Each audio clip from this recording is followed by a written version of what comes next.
Hello, my dear friends. Thank you for being here. This episode explores the emotional roller coaster of a marriage pushed to the brink.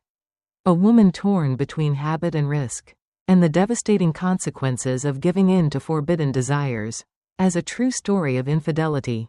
It's not just for shock value, it's also a brutally honest look at what happens when lines blur and hearts break.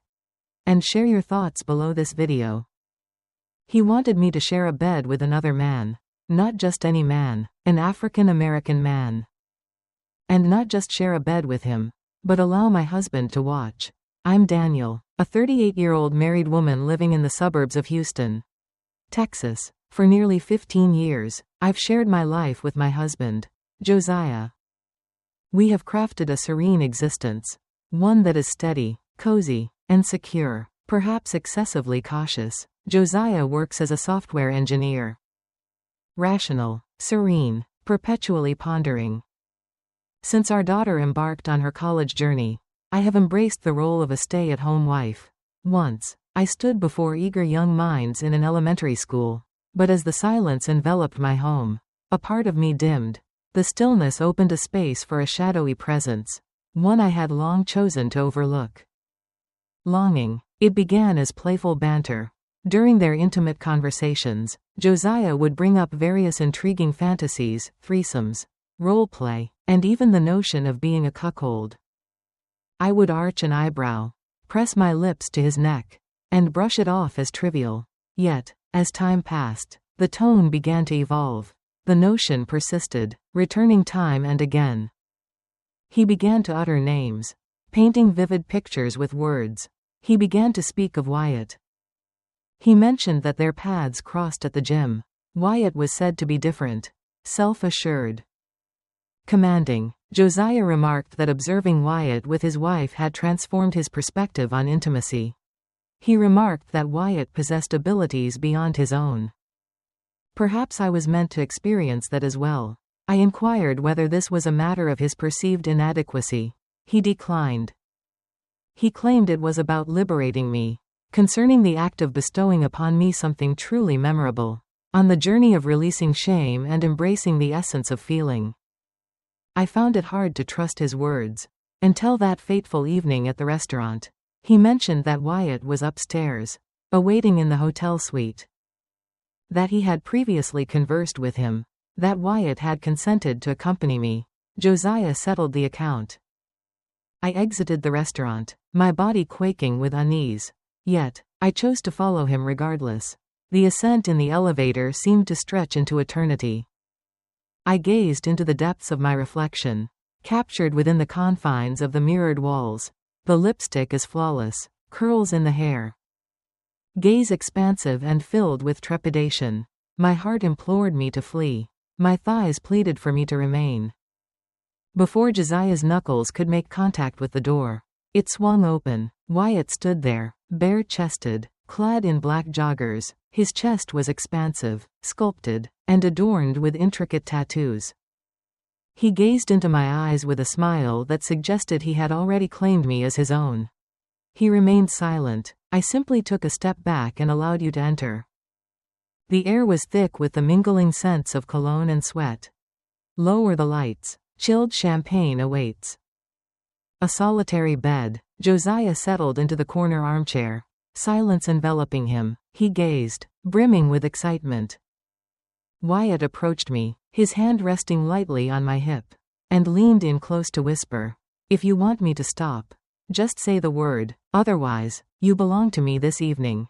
I did not indicate for you to cease." I remained silent. He pressed his lips against mine with fervor, seized the reins. I ripped the straps of my dress from my shoulders, allowing it to cascade down.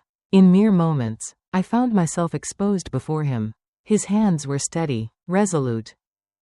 He hoisted me effortlessly, as if I were a mere feather, and gently placed me upon the bed. As he peeled away his joggers, a shift occurred that altered everything. One foot. Dense, weighty, throbbing. My body became rigid. Thoughts surged through my mind. Yet, what of my soul? My spirit had already departed. Wyatt's touch was unlike anything I had ever experienced before. He absorbed each gasp, each arch, each moan. He possessed the art of dismantling me with a tender touch. My husband observed, his hand moving languidly, his eyes alight with fascination. I lost track of the number of times I reached that peak of ecstasy. Time slipped away from me entirely. Time drifted away. Beads of sweat cascaded down. My voice faltered. My body had become a stranger to me. It was Wyatt's canvas, and he adorned me with his rhythm. When he finally fell beside me, my legs had gone completely numb. My husband approached, pressed a gentle kiss to my forehead, and murmured, "Thank you." I glanced over at Wyatt. He offered a smile. In that instant, I realized I would forever be transformed. Upon awakening, I felt a deep ache coursing through my body. In every aspect, physical, emotional, mental, and spiritual. My body throbbed in areas I never realized could feel such pain. My throat felt raw from the sounds of my moans. My thighs continued to quiver. My soul lingered in a delicate balance, caught between the weight of guilt and the pull of desire. Josiah lay beside me, lost in slumber, one arm casually resting over my waist. I glanced over at him. Tranquil, substance, smiling in his slumber, as if he had just experienced the most enchanting of dreams. Yet, my thoughts were elsewhere. It rested upon Wyatt. It was in the resonance of his deep voice, the authoritative clasp of his hands, the weight of his body pressing against mine, and the stretch that had shattered something vast within me.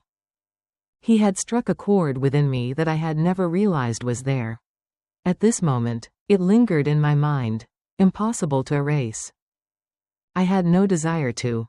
As dawn broke, Josiah pressed his lips gently against my shoulder, his voice a soft murmur. "You were amazing." A faint smile crossed my lips. Yet, the reality was that I had not been feigning anything. I had not been delivering my best work. I had been consumed. Conquered, released from constraints, and I yearned for it once more. That afternoon, Josiah prepared breakfast for us in the hotel room. We embraced the essence of a typical couple enjoying a weekend escape. Yet, my focus wavered. Each time I shut my eyes, Wyatt's visage loomed above me. His breath brushed against my neck. His voice resonated within me. It lingered in my thoughts, an unshakable presence. Later that week, Josiah revisited the topic once more. He mentioned that Wyatt wished to meet with me once more. I attempted to project an air of uncertainty, to give the impression that I was not in desperate need. Yet the reality was that I had envisioned it in my dreams each night since then. On the following Saturday, we encountered Wyatt at an opulent Airbnb that Josiah had secured just beyond the town's borders. Isolated. Confidential. Pristine white linens and fragrant candles. Josiah arrived with a bottle of wine, declaring his intention to once more retreat to the corner. Wyatt made his entrance after the expected time, strolled in as if he were the master of the domain, as if he had just emerged from the frames of a music video. He donned a plain black t-shirt that hugged his torso, paired with gray sweats that left little to the imagination. He gazed at me, a smile playing on his lips, and asked, "Miss me?" I chose not to respond. I approached him and gently pressed my lips against his. This moment held a distinct quality. Take your time, profound. He savored each moment. With a gentle touch, he revealed my skin, planting soft kisses along every curve, while murmuring sweet nothings that sent shivers through me. He positioned me over the couch, parted my legs, and entered me effortlessly, as though my body had been anticipating his arrival. Josiah observed in silence once more. Yet, this time, there was an unmistakable change in his gaze. The thrill lingered, yet another feeling accompanied it. A keen edge. Perhaps it is jealousy, perhaps a sense of regret. Yet, I remained indifferent. My body was no longer his to claim. Not at that moment. Wyatt breathed my name softly, as if it were a sacred invocation. His strokes began with a languid pace, a tantalizing tease that drew me closer to the brink, before surging into me with such force that I couldn't help but cry out. I found myself unable to restrain my emotions. I let out a cry so intense that I sank my teeth into the pillow to stifle the noise. Yet, Josiah was attuned to every word. With each passing moment, each entreaty, he maintained his gaze unwaveringly. As it came to a close, I crumpled to the ground, my legs trembling, my lips devoid of sensation. Wyatt settled beside me, enveloping me in his embrace, his fingers tenderly weaving through my hair. Josiah approached, pressing his lips to my forehead once more. But this time, they lingered a moment longer. He claimed that he evokes emotions in you that I never could. Does he not? I remained silent. He was already aware of the answer. Following that night, everything transformed. Wyatt initiated direct communication with me via text. He remarked, "Just checking in," merely reaching out to extend a greeting. Yet his words were always infused with intensity. It was in the stillness of the night, when Josiah lay in slumber, that I began to craft my responses. In the solitude of the bathroom, I found myself revisiting our conversations, my heart quickening, my fingers tracing the words as if they held a secret magic. An addiction was slowly taking hold of me. On a quiet afternoon, Wyatt composed a message. "Are you interested in seeing me without Josiah around?" I gazed at it for nearly an hour, and then I uttered a resounding yes. Our paths crossed at a hotel on the outskirts of the city. Absolutely no cameras allowed. There are no inquiries. Pure, untamed desire. The instant I entered, Wyatt seized me, thrust me against the wall, and kissed me as if he had been yearning for me all along. That night, the tension erupted without any gradual ascent. There are no candles, there is no wine, simply unfiltered, unbridled fervor. He positioned me over the dresser. I lifted my skirt, moved my panties to the side. In one fluid movement, I was drawn in. The experience was challenging, untamed. "Unclean," I called out for him, my voice echoing in the silence. He growled, "Mine." We both surrendered to chaos. I arrived thrice before he did. Upon my return that evening, I found Josiah settled in the living room, engrossed in the flickering images of the television. He inquired whether I had enjoyed my time shopping. I inclined my head in agreement. He offered a smile. Yet, I found myself unable to meet his gaze. I stood under the scalding water that night, desperately trying to wash away Wyatt's lingering scent from my skin. Yet it felt as if it had seeped in too deeply to ever be removed. He had immersed himself within me, more profoundly than anyone else ever had. And not merely in a physical sense.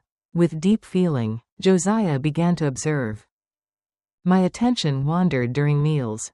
Far away in the confines of my bed, I found my own hands exploring more than his ever did. I gazed at my phone, reminiscent of a young heart yearning for a message from a beloved. On a fateful night, he finally uttered the words, "It seems you are developing feelings for him, don't you think?" I stood still, caught in a moment of disbelief. I attempted to reject the truth. Yet, I found myself unable to deceive. "I do not know," I whispered. He rose to his feet and departed. It marked the first occasion he refrained from pressing his lips to my forehead afterward. My encounters with Wyatt have become more frequent. I ceased sharing with Josiah. Initially, a sense of guilt washed over me. Yet, before long, a surge of vitality coursed through me. Wyatt unearthed a part of me I had never realized was there. He instilled in me a sense of power. Alluring, yearned for. He seized control in such a manner that it stirred a deep desire within me to yield entirely. And I indeed did. One evening, as I reclined bare in his bed, Wyatt turned to me with a gaze that held a weight of surprise and uttered words I could never have anticipated. "If I so desired, I could take you away." A chuckle escaped my lips. Yet, beneath the surface, I found myself uncertain about the prospect of being taken away. I reclined, shutting my eyes, allowing the warm bathwater to envelop me and ease the tension in my weary body. Yet, not even the most fragrant rose-scented soap or the tender caress of a devoted husband could erase the feelings that had already taken hold deep within me. I belonged to him. Wyatt's, though it was Josiah's hands that caressed me. It was Wyatt who lingered in my thoughts. As Josiah's gentle kiss brushed my cheek, my thoughts were consumed by the desire for Wyatt's passionate lips against my neck. Each tender touch served as a poignant reminder of the untamed spirit I yearned for. Time slipped by. Week after week, the secret I had endeavored to conceal from my husband transformed into an entirely new existence. Initially, Josiah feigned ignorance, as if he were oblivious to the unfolding situation. Perhaps he was refusing to accept the truth. Perhaps he believed it was merely a fleeting moment, something I would eventually purge from my being.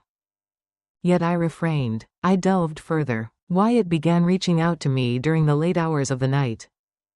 At times, I would quietly slip away while Josiah lay in slumber. At other moments, I would fabricate tales of attending yoga or indulging in brunch. Yet, all I desired was him. Wyatt always regarded me as strong and capable, never as a delicate spouse. He spoke to me with the intensity of desire. He embraced me as if I were a hidden treasure. I had transformed into someone entirely different from the woman Josiah had once wed. I found myself transformed, a figure shrouded in menace. On a particular evening, Wyatt arrived at our home. Josiah extended an invitation to him.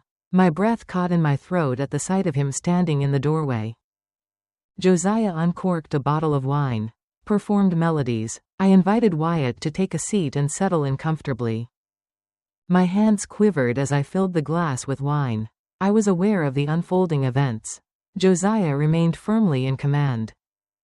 He had relinquished it. Following dinner, Josiah reclined on the couch and uttered a remark that transformed everything. I wished to experience it once more.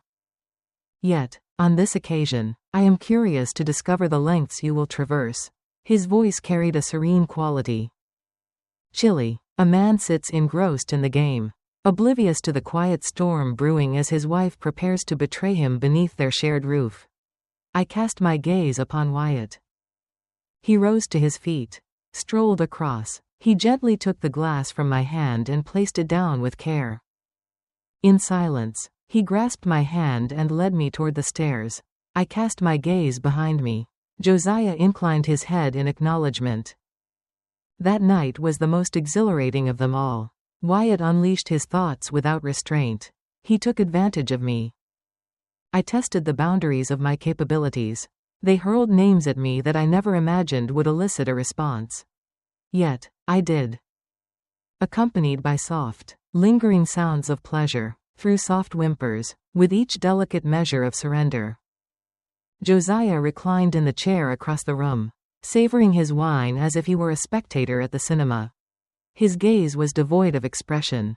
As Wyatt reached his climax, I fell back onto the bed, breathless, my body slick with sweat and a heavy sense of shame enveloping me. Josiah rose to his feet, approached me, and pressed his lips gently against my forehead once more. Yet, on this occasion, I perceived it within the depths of his gaze. Bitterness. In the weeks that followed that fateful night, everything transformed. Josiah hardly made contact with me, spoke scarcely. We transitioned from fervent nights to subdued meals. I would catch him gazing at me with an unfocused expression, as if he were reminiscing about the woman I once was. On a night marked by yet another quiet dinner, he finally spoke the words. I provided you with what you desired. Yet, at this moment, your presence inevitably brings him to mind. I remained silent. He pressed on. You no longer belong to me. Perhaps I bear some responsibility for that. Perhaps I shattered what we had. The following morning, I stirred from sleep to find the bed chilled and a letter resting on the nightstand. He had vanished. In an instant, there is no conflict. Do not plead. There is no opportunity for resolution. Wyatt lingered in the vicinity. Yet the atmosphere had shifted, leaving an unmistakable sense of change. With Josiah no longer in the frame, the flames began to dwindle.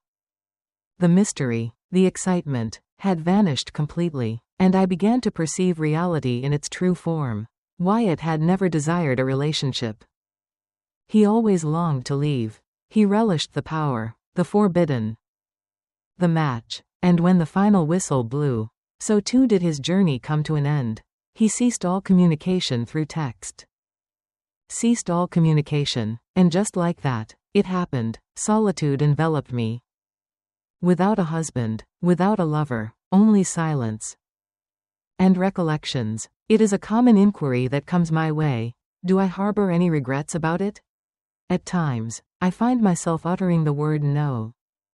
For the very first time in my existence, I experienced a profound sense of vitality. Yet, at other moments, in the stillness of the night, I find myself restless, tormented by the echo of my husband's voice. Your presence inevitably brings him to mind. He revealed it to me, believing it would draw us nearer together. Yet it obliterated all that existed. Thus, I find myself in this moment, not a spouse, not a paramour.